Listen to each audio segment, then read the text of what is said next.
Right, in today's tech tip, I'll be showing you how to restart your iPhone without the touch screen. So let's say for some reason your touch screen is not working and you're not able to shut down so that you can restart your iPhone. I'll show you two ways of restarting your iPhone without using the touch screen. So the first method is using your assistant, Siri.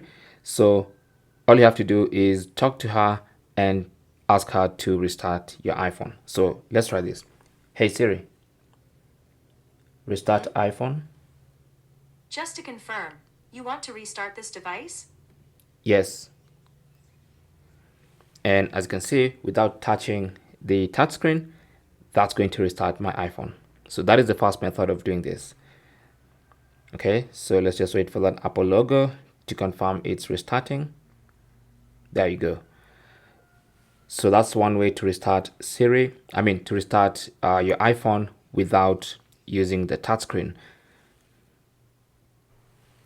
Now, in case you can't use Siri or for some reason you don't want to use that method, then you have to force a restart of your iPhone. Now, to force a restart, you just need the physical buttons. You don't even need to touch the screen.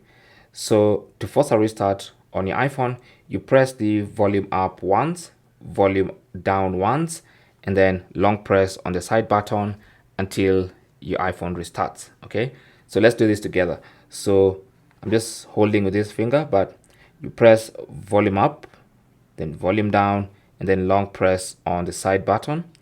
Just ignore everything you're seeing on the screen because I'm assuming your touch screen is not working. So just ignore that and keep holding the side button.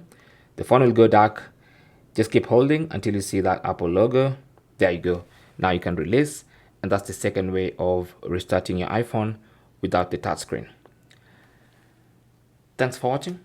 Leave your comments and questions down below and good luck.